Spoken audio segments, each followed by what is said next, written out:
Olá, pessoal! Estamos começando mais um SoloCast, o podcast do Solo Agro, programa de educação continuada em agricultura sustentável da Exalc USP. Eu sou Thaís Mattioli e hoje o nosso tema vai ser recuperação de áreas impactadas pela mineração. Começa agora, SoloCast, o podcast do Solo Agro, que traz de uma forma fácil para você ouvinte o conhecimento de especialistas no assunto. Hoje o nosso convidado é o professor Tiago Osório. Olá, professor, tudo bem? É um prazer tê-lo aqui conosco hoje. Olá, Thaís, obrigado pelo convite, prazer todo meu. Muito bom. Vou falar um pouquinho, então, do histórico profissional do professor Tiago Osório. Tiago Osório Ferreira, ele possui graduação em Engenharia Agronômica pela Universidade Federal de São Carlos, a UFSCar, mestrado e doutorado em Agronomia em Solos e Nutrição de Plantas pela Universidade de São Paulo, pela Exalc USP, realizou parte do seu doutorado no exterior junto à Universidade de Santiago de Compostela. Atuou como professor adjunto na Universidade Federal do Ceará e desde 2013 ele é professor doutor do Departamento de Ciência do Solo da Universidade de São Paulo, a Exalc USP, e ele obteve título de livre docência em pedologia junto à Exalc USP em fevereiro de 2020.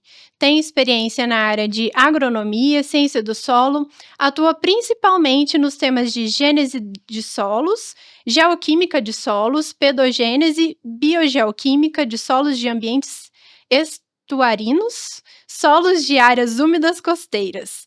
E ele coordena o grupo de estudos e pesquisa em geoquímica de solos. Hoje o nosso tema, professor, acho que é um tema talvez não tão comum para as pessoas para os nossos ouvintes aqui, o pessoal que nos assiste. Então, acho que primeiro eu queria entender, né, o tema em si, né? O que é a recuperação, essa questão da recuperação das áreas impactadas pela mineração. Fala um pouquinho do porquê que surgiu essa vertente aqui dentro da escola, ou enfim, por que surgiu essa linha de estudos, né? Tá joia. Obrigado novamente pelo convite. Estendo meu agradecimento ao professor Aleone, que não pôde estar aqui hoje.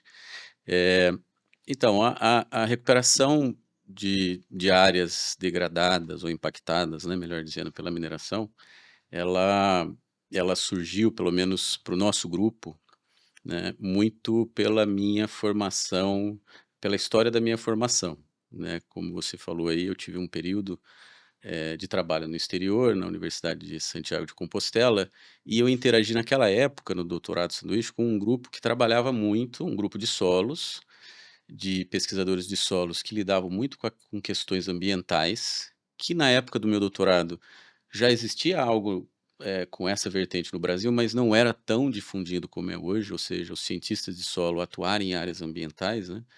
Mas aquele grupo era um grupo que já tinha uma tradição nisso, né? Que é o grupo liderado na época pelo professor Felipe Macias, pelo professor José Luiz Otero, que são pesquisadores que o nosso grupo colabora até hoje. E naquela época o Felipe Macias tinha uma linha de pesquisa voltada a usar a ciência do solo para a mitigação dos impactos causados pela mineração. E aquilo, para mim, foi algo que me chamou muito a atenção, ficou no meu radar, assim, como uma vontade de atuar nessa linha de pesquisa, né, por muitos anos, até que, quando eu tive a oportunidade, há quase 15 anos atrás, a gente vem, desde então, aplicando os conhecimentos de geoquímica, de pedogênese, para a recuperação de áreas impactadas pela mineração, né? E basicamente o nosso grupo trabalha, assim, nessa linha, trabalha principalmente, óbvio, né, pela questão do DNA do grupo, né, focado no papel dos solos. Então, se a gente pensar, e a gente provavelmente vai conversar disso, mas a mineração ela é uma atividade de extrema importância para a sociedade como um todo. Ela está presente no nosso meio de vida. Na verdade, a mineração é algo, se a gente for traçar um marco zero de como quando a humanidade começou a atividade de mineração, a gente vai chegar a idades antes de Cristo, né? A era do ouro, né? Então, assim, o cobre, o bronze, são atividades o que eu quero dizer é que a mineração ela está muito ligada à atividade humana historicamente.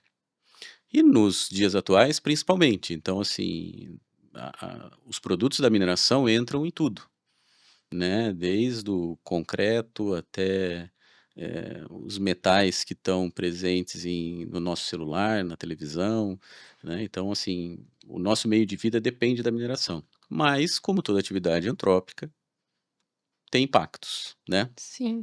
E um deles quando a gente pensa, por exemplo, na mineração a céu aberto, a cavas a céu aberto, que geralmente quando as pessoas pensam em mineração, pensam naquelas cavas, né, ou naqueles buracos imensos e tal. Quando se pensa em restauração ou recuperação dessas áreas, não tem como não pensar em solos, né?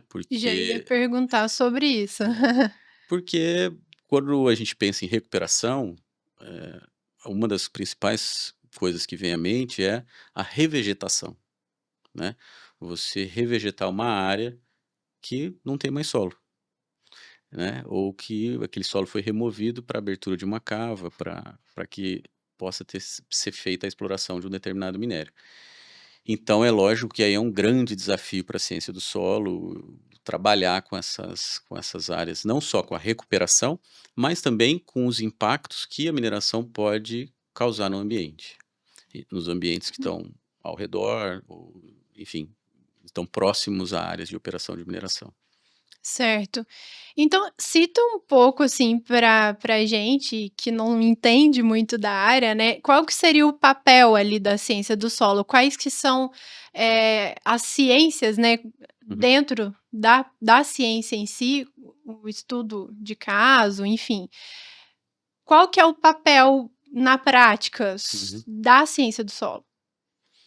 Eu acho que, assim, pensando em termos de pesquisa, né, eh, como eu falei, se a gente for pensar, por exemplo, na recuperação de áreas onde houve mineração, um dos grandes desafios, muitas vezes, para você recuperar as áreas previamente mineradas, né, ou seja, áreas onde houve exploração mineral, é você recompor a paisagem, revegetar essas áreas. E o que o setor costuma fazer é utilizar o que é conhecido como topsoil, né?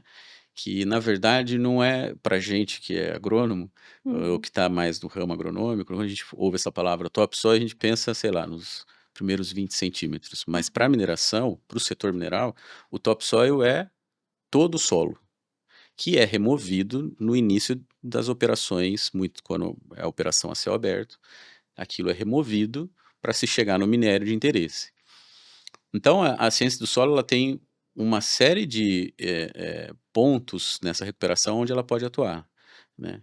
Para começo, por exemplo, focar em que não é muito a nossa ação, mas é uma linha interessante, é você como manejar melhor esse topsoil durante a exploração, como que eu mantenho a qualidade desse topsoil que depois eu vou querer voltar para a área onde foi minerada e recompor essa vegetação. Como estocar esse topsoil para que ele não perca qualidade, para que ele não perca qualidade química, para que ele não perca qualidade biológica, para que ele não perca o banco de propágulos para haver uma revegetação, né? Uhum.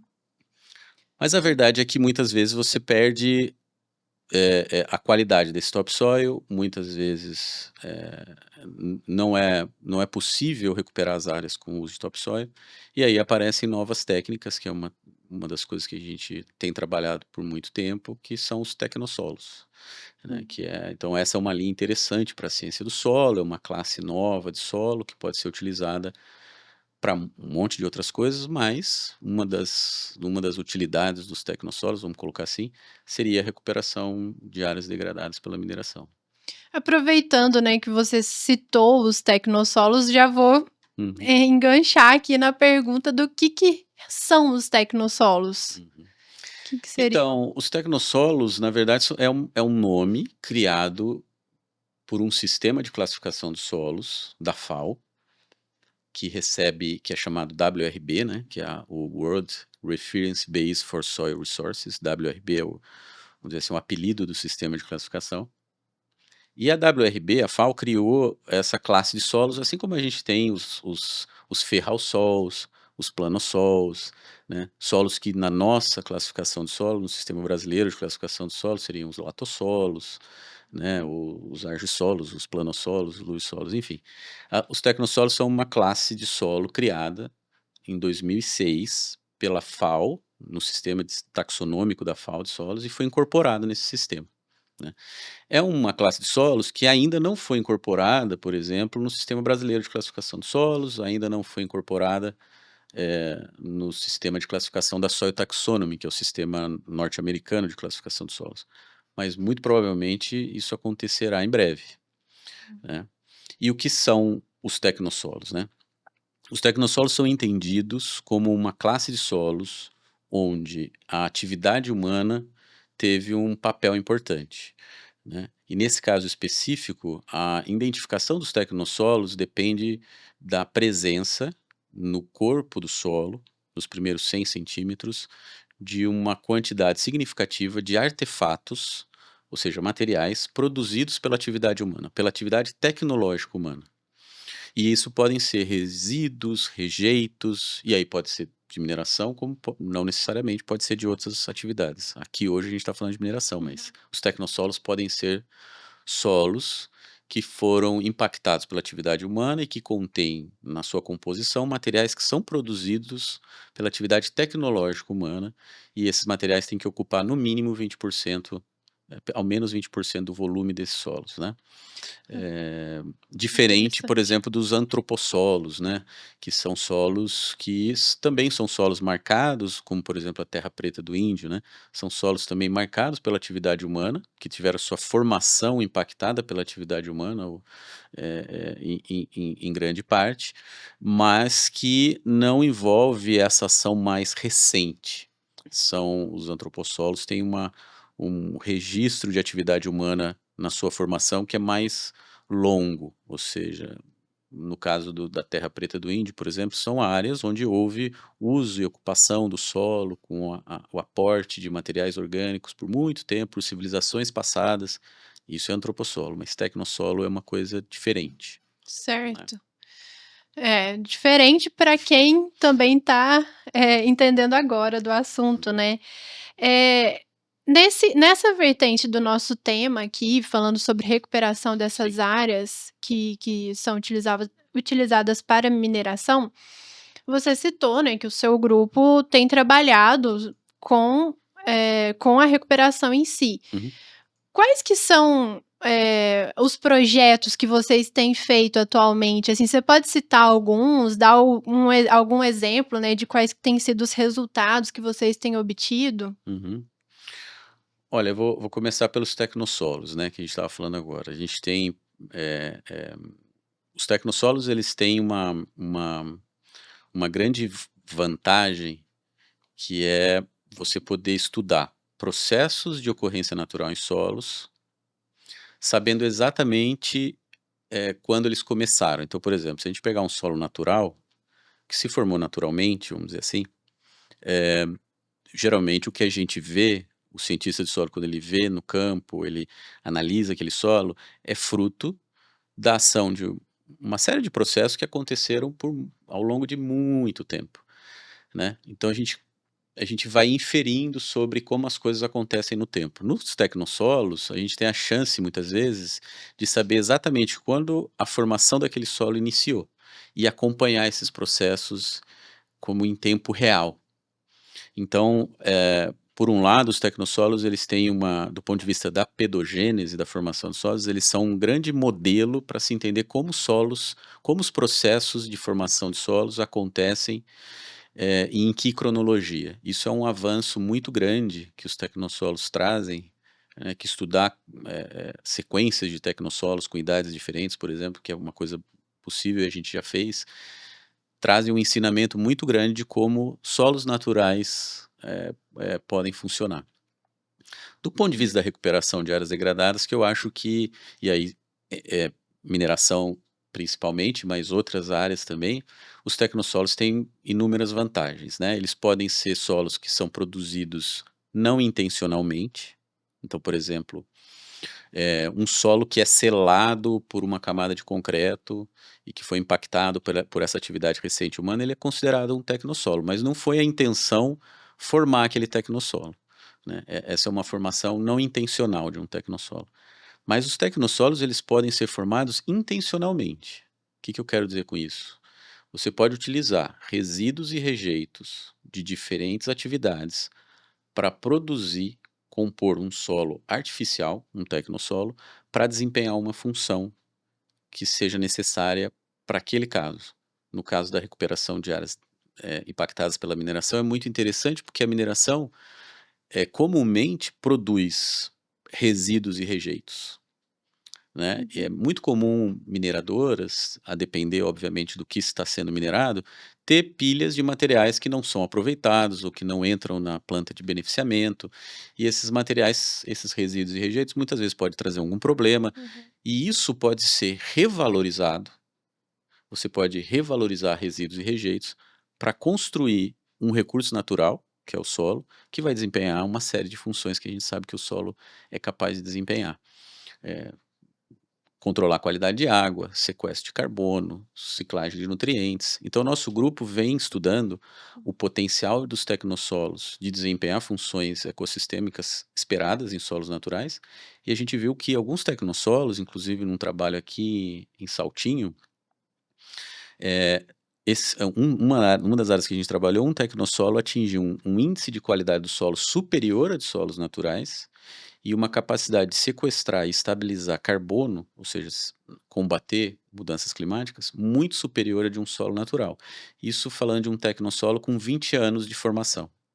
Ou seja, um solo artificial, produzido com resíduos e rejeitos, sequestrando mais carbono do que solos naturais e de forma mais estável. Então, isso mostra... Nossa, surpreendente, né? Exato. Então, assim, isso mostra o potencial que os tecnossolos têm, né? E aí tem várias vantagens, como eu falei, você revaloriza resíduos e rejeitos, recompõe a paisagem, revegeta, constrói, fabrica um recurso natural que a gente sabe que não tem preço, né? Que é Sim. vital para toda e qualquer atividade humana, e pode atingir um índice de qualidade, de desempenho desse solo muito grande, superior de solos naturais. Não quer dizer que a gente deve relaxar e degradar solos naturais, mas só... Porque vai ter tecnossolo, né? Exatamente, suficiente, mas mostra que os tecnossolos são uma ferramenta muito interessante para a recuperação de áreas impactadas, não só pela mineração.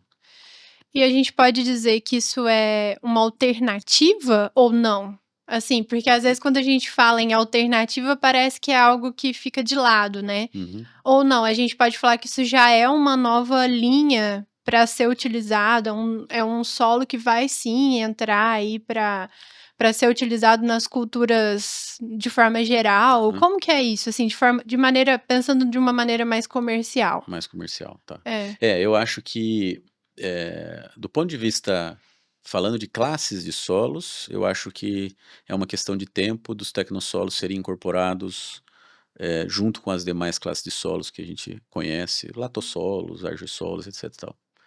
Do ponto de vista prático, eu acho que para o setor de mineração é pouco comum aqui no Brasil, ou pelo menos eu tenho visto poucas experiências de empresas utilizando essa estratégia, mas eu imagino que isso deve mudar nos próximos anos, porque, como eu disse, o uso de topsoil muitas vezes traz muitos desafios, e aí você trabalhar com tecnossolos é mais viável. E aí vale lembrar, Thaís, que você pode recuperar essas cavas e revegetar com espécies nativas, mas você também pode restaurar essas cavas com tecnossolos e colocar essas áreas para cultivo. Então, um dos trabalhos que a gente fez aqui na região do Saltinho, tinham cavas que foram recompostas com tecnossolos e foram destinadas para cultivo de cana-de-açúcar. Né? Como eu falei, são tecnossolos que desempenharam muito bem. Solos que tinham, na época, 7 anos de formação de solo, vamos falar assim.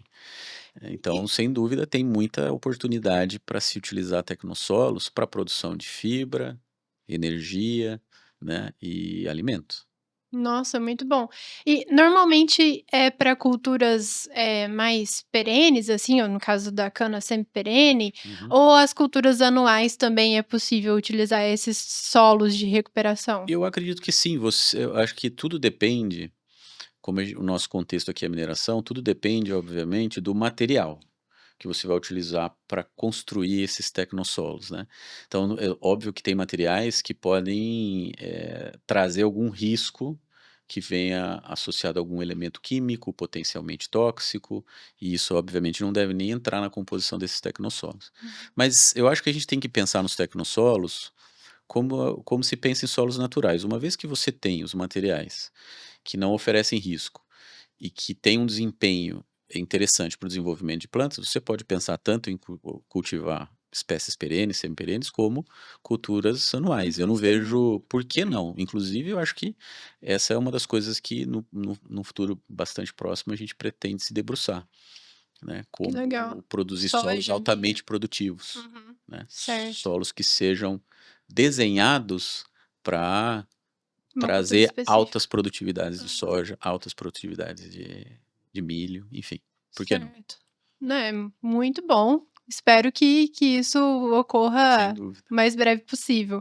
Eu fiquei curiosa na questão de quais que são esses resíduos Uhum, que normalmente na mineração tem e que pode ser utilizado para os tecnossolos, por exemplo, né, que é uhum. o objeto de estudo que a gente está conversando aqui, porque existem alguns elementos que, né, como É, você disse, não pode de jeito nenhum. E isso. quais que são aqueles que, estando ali como resíduo na mineradora, que vai, você sabe que, nossa, isso daqui é Uhum, um ouro, né, para um sim. tecnossolo.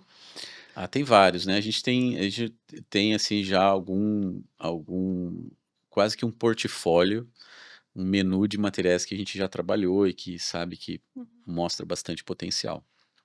Então, por exemplo, numa área de mineração que eu já mencionei aqui, né, de Saltinho, que é uma área de mineração de calcário para uso agrícola, né, calcário dolomítico, existe, para se chegar nesse material que a mineradora explora, sobra um material que é um siltito, que é uma rocha sedimentar, que não tem interesse econômico, né, mas que é um material que não oferece nenhum risco ambiental, né, e que se não fosse utilizado para a construção de um tecnossolos, estaria em alguma pilha, né, Parado. parado, o Uhum. e podendo trazer algum problema, né, no futuro, né. Certo.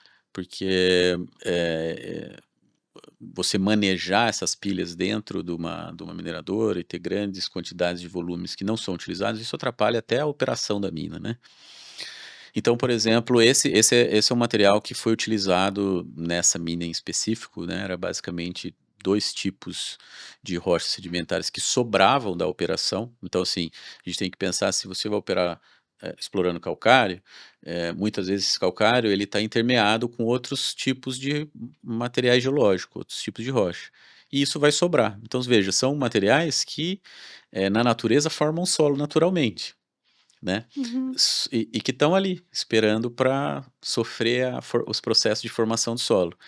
E o que é mais bonito sobre isso é que, quando a mineração opera em cima desses materiais que vão sobrar, é diferente de, por exemplo, eu falei de um siltito, né, de você ter uma rocha, um siltito, onde o solo vai começar a se formar a partir desse siltito. Muito bem, mas você vai ter uma rocha compacta, né, então a formação de solo vai ser bem lenta ali, até a gente começar a formar solo a partir de uma rocha que não tem poro, que é compacta, né, que não que d vai causar uma dificuldade para a água interagir com aquele material. Agora, quando a mineração explora isso, esse material ele é fragmentado, cominuído.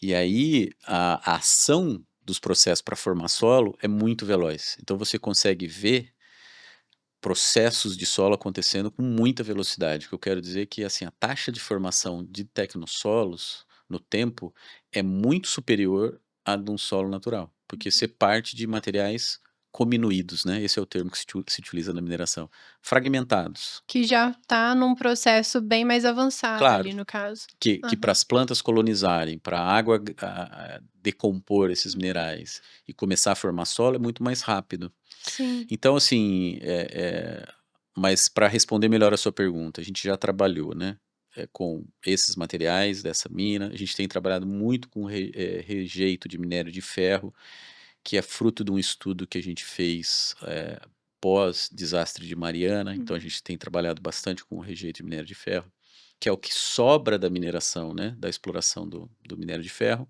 que basicamente é o óxido de ferro, que é o mineral que a gente encontra em praticamente todos os solos do planeta, tem óxido de ferro.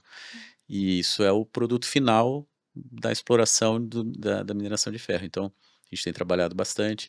Trabalhamos muito com o resíduo da construção civil, que não está diretamente associado a uma atividade de mineração, mas que é fruto da atividade da mineração, Aham. né? É um resíduo também. Também é um Aham. resíduo. Certo.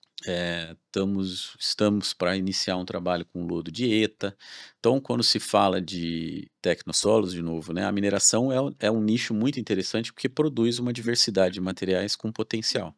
Mas a gente deve, né, a ciência do solo, quando fala a gente, tô falando a ciência do solo, deve pensar que existe uma infinidade de outros materiais que podem ser revalorizados e usados para recompor, construir solos muito eficientes. E a favor da sustentabilidade, né, porque, Sim. é possível então fazer uma certa exploração, de recursos, né, Uhum. e utilizar novamente com os tecnossolos, como você está nos explicando aqui Sem dúvida, agora, né, professor. sem dúvida. Você citou a questão de Mariana, então, Uhum, assim, problemas ambientais gravíssimos, né, que às uhum, vezes ocorrem, no Brasil, enfim, o de Mariana foi, um desastre muito uhum. grande, então, assim, como que fica o solo depois? E vocês fizeram esse trabalho de recuperação dos solos daquela área ali de Mariana. Comenta um pouquinho pra gente como que é fazer, esse estudo, como que é fazer esse trabalho. Uhum. O caso de Mariana, ele tem um capítulo aí que é Tecnossolos, mas no geral, o nosso enfoque foi um enfoque mais de entender os impactos, né, do que Sim. aconteceu após o rompimento da barragem Fundão. Então, a Fundão rompeu e a gente sabe que houve uma liberação de uma grande quantidade de rejeito de minério de ferro, que saiu ali da região onde estava a barragem e chegou até a costa do país, né, no Espírito Santo. E o nosso grupo focou principalmente em estudar esse ambiente costeiro, o impacto sobre a região estuarina do Espírito Santo, sobre como aquele rejeito de minério que se depositou no estuário impactaria a qualidade da água, se trazia algum risco, né? E aí eu estou falando de elementos potencialmente tóxicos, né? Se existia esse risco.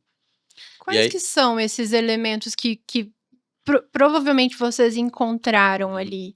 Eh sim, aí vale a pena fazer uma ressalva, né. O que saiu de dentro da barragem, do o rejeito da barragem Fundão, é basicamente um material, como eu falei, é óxido de ferro, né, que é um mineral, é um grupo de minerais que é comum de acontecer naturalmente em praticamente todos os solos que a gente tem na superfície do planeta. Ou seja, o que saiu de dentro da barragem não tinha risco ambiental nenhum. A questão é que esse material quimicamente falando, não tinha risco de contaminação, né. Mas a questão é que esse é um material extremamente reativo, ou seja, os óxidos de ferro são minerais que facilmente reagem e, vamos dizer assim, vão se conectando com outros elementos que estão no caminho, né. Então imagina que você liberou uma grande quantidade desses materiais altamente reativos, mas não tóxicos, que foram caminhando mais de 600 quilômetros até chegar no litoral do Brasil. E nesse caminho, esse material passou por áreas que tinham outras atividades e que acabaram carregando esse rejeito de minério de ferro com elementos potencialmente tóxicos. Uhum. Então, na verdade, os metais que a gente identificou nos solos do estuário do Espírito Santo, que estavam associados ao regime de mineração de ferro, os metais não vêm da mineração. Eles vêm desse trajeto todo, que é muito longo, né? E aí de diversas atividades que tem, que tinham e que tem no caminho aí até chegar no estuário.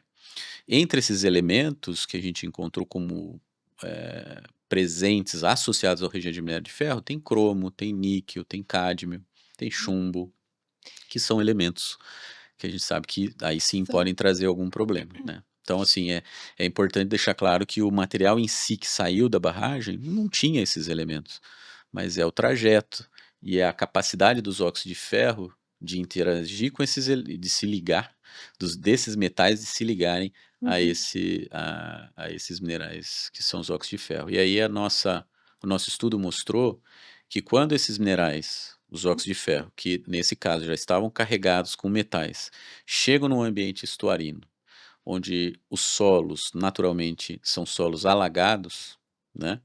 É como se fosse solo de várzea, e falta oxigênio, esses óxidos de ferro sofrem uma dissolução. O próprio mineral sofre uma dissolução e acaba liberando os metais. Então, na verdade, foi uma confluência, aí começaram os problemas. Aí a gente encontra plantas com altas concentrações de elementos potencialmente tóxicos, um grupo parceiro nosso do Espírito Santo, do professor Ângelo Bernardino, que é oceanógrafo e trabalha no Espírito Santo, na UFES, fez um estudo com os peixes daquele estuário e os peixes mostravam altas concentrações de elementos potencialmente tóxicos, a água também, e assim, mas tudo associado a processos que acontecem no solo, que é Certo. onde o material se depositou nos solos das margens, né? E ali se opera os processos de liberação desses metais. Certo. Infelizmente, né, aconteceu Uhum. e a recuperação ela tá sendo feita agora, né, É, dessas a áreas. gente tem estudado Aham. estratégias, né, de recuperação, né. Uma delas, e é fruto de uma tese que já foi defendida da doutora Amanda Duin. Eu falei do tecnossolo aqui da área de calcário, também é de uma tese que já foi defendida, né, do doutor Francisco Ruiz. E no trabalho da Amanda, ela estudou, lá no nosso grupo, a estratégia de fitorremediação, né, que é utilizar plantas, primeiro Hum, prospectar plantas capazes de se desenvolver naquele ambiente que mostrassem um potencial para remover esses metais, esses elementos potencialmente tóxicos, acumular na sua parte aérea para que pudessem eventualmente ser usadas em etapas de descontaminação ou de recuperação dessas áreas. Ela identificou especialmente uma planta que é a taboa, que a gente conhece, né, que é uma planta que é sim. bastante comum, e que realmente mostra uma capacidade muito grande de extrair esses elementos potencialmente tóxicos lá do estuário e acumular na parte aérea. Depois a Amanda, o que a gente fez foi tentar, montamos experimentos para potencializar a a capacidade dessa planta, ou seja, pegar uma planta que já é eficiente em remover metais e como que a gente faz para aumentar, torná-la mais eficiente? E a Amanda trabalhou com estratégias justamente para chegar num pacote tecnológico que auxiliasse numa etapa de recuperação dessas áreas impactadas, focando na remoção desses elementos potencialmente tóxicos. Muito bom. A gente teve um convidado aqui, o professor Flávio Rabelo, que falou um pouco sobre recuperação com forragem, né, assim, Uhum. das áreas. É interessante, né, que a gente vai sempre ligando aqui os assuntos. E agora nós vamos entender um pouco mais um lado pessoal do professor Tiago. Vem aí o Porteira Aberta. Porteira aberta.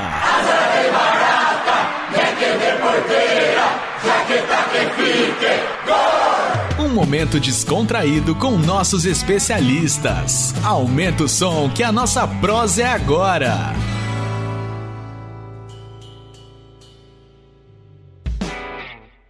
No Porteira Aberta de hoje, então, nós vamos entender um hobby que o professor tem, que assim, é um hobby, nossa, gente, ninguém conhece, é brincadeira. O professor, Tiago, ele gosta muito de leitura, mas não é tão, assim, fora, né, da parte acadêmica, não é só a leitura dos artigos científicos. O professor comentou comigo que ele gosta muito de literatura clássica. Olha só, gente. Conta um pouquinho pra gente, professor, em que momentos, né, você tem esse hobby? É mais aos finais de semana, todos os dias ler um pouquinho? Comenta com a gente um pouquinho sobre isso. Então, na verdade, quando a Thaís me perguntou, né, Thaís, sobre o hobby, eu pensei, vai ser o hobby mais chato que os inscritos aí no canal já ouviram falar, né, leitura, né. Você viu um pouquinho? Pode, por favor. Mas a verdade é que começou com mais intensidade, na pandemia. Eu sempre gostei de ler. A gente está na vida acadêmica, como você falou, geralmente a gente está lendo artigo científico. Sim. E é sempre bom, pelo menos para mim é muito bom, ler coisas bem diferentes dessa parte, toda essa parte técnica e tal. Eu sempre gostei de ler, mas não lia com tanta intensidade como eu leio hoje. Eu acho que muito em função da pandemia. Na pandemia, Tinha que f- ficar mais em casa, foi né, então. exatamente, foi quando isso, assim, pelo menos é o que eu identifico, foi quando isso ficou mais intenso no meu dia a dia, né? E é muito difícil hoje em dia, ou pelo menos eu tinha uma dificuldade muito grande de escolher livros, Aham. né? Porque acho que uma das dificuldades para leitura é você identificar Qual aquilo que você você gosta, gosta, é. né? O Aham. gênero que você gosta, o estilo de livro que você gosta. E na pandemia, a minha estratégia foi: eu vou ler os clássicos, Uhum. né? Vamos ver o que acontece, né? Então, as listas dos prêmios Pulitzer, dos prêmios Nobel de Literatura, então é dali que eu Foi vou no mais é alto dali já. que eu vou é dali que eu vou tirando o que eu vou ler, né? E aí eu fui encontrando, dentro dessa literatura, os nichos, assim, que eu me interessava mais, né? Então, Sim. veio mais ou menos por aí, Eu né? fiz uma brincadeira, é óbvio, né, que é algo, assim, muito peculiar, mas é peculiar sim, hoje em dia, eu acredito, alguém falar que gosta, né, de ler, assim, com frequência, porque eu acho que com a tecnologia, né, professor, você tem o seu celular ali em mãos, então você pega a gente mesmo aqui tá dentro do YouTube nesse momento, então eu acho que é interessante a gente falar sobre isso aqui também, né? Nós somos um programa de educação continuada em agricultura sustentável, mas a educação continuada ela nos leva também à leitura, então acho muito interessante, né, encontrar com pessoas que realmente colocam isso na sua vida. Eu, sinceramente, eu falei, nossa, na hora que o professor comentou comigo, eu gosto de leitura, meu hobby é leitura. Eu falei assim, nossa, eu acho que isso é um incentivo para eu voltar a ler com mais frequência, porque ultimamente tá difícil essa parte aí de leitura.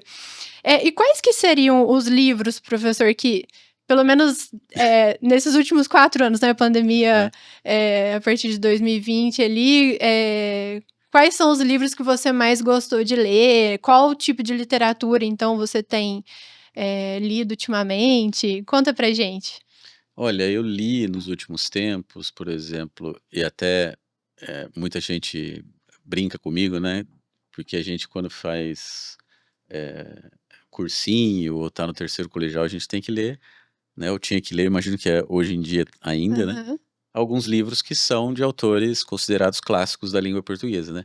Eu li, por exemplo, reli praticamente tudo do Machado de Assis, Ah, sim, e imaginei. foi uma grata surpresa, porque realmente eu acho que, assim, são livros fantásticos, né. Então, foi uma das coisas que me marcou bastante aí nos últimos tempos. Depois eu acho que os russos, né, Tolstói, Dostoiévski, são Legal. autores que eu li bastante. E curiosamente agora eu tô lendo um livro, do Steinbeck, John Steinbeck, que chama As Vinhas da Ira, e que fala de uma questão que é muito clássica de degradação de solo. Eu nem Olha. sabia, na verdade, né, mas, todo o enredo do livro é construído em cima de um evento que aconteceu na década de 30 nos Estados Unidos, que foi chamado de Dust Bowl, né, que estava associado a uma grande emissão de poeira na atmosfera por erosão eólica dos solos, por mau uso. É um evento climático, que tem tudo a ver com o que a gente está vivendo agora, né, com esses eventos climáticos extremos, e com degradação de solo. Né? E todo o enredo do livro eu não terminei, tô ainda lendo, mas é curioso porque tem a ver com o solo, não foi por isso que eu escolhi o livro. Mas é literatura mesmo, assim. É um prêmio, é um livro que foi premiado, recebeu o Pulitzer, né? E o Steinbeck recebeu o Nobel de literatura, tá entre os de literatura, né? Que é onde eu costumo procurar mais para minimizar a chance de ler algo que não é legal, né? Entendeu? Muito bom, professor. Muito legal saber do seu hobby. Espero que as pessoas também sejam incentivadas, assim como eu fui. Espero voltar a ler uma literatura clássica aí. A gente vai ficando por aqui no nosso episódio de hoje. Legal. Agradeço muito a sua presença, professor Tiago. Agradeço por ter nos explicado tanto aí sobre a recuperação. E esperamos aí nos encontrar numa próxima oportunidade. Tá joia. Eu que agradeço. Obrigado pelo convite. Foi um prazer. Foi um prazer enorme para nós aqui do Solo Agro. Fiquem de olho nas nossas redes sociais que teremos mais episódios do nosso SoloCast. Tchau!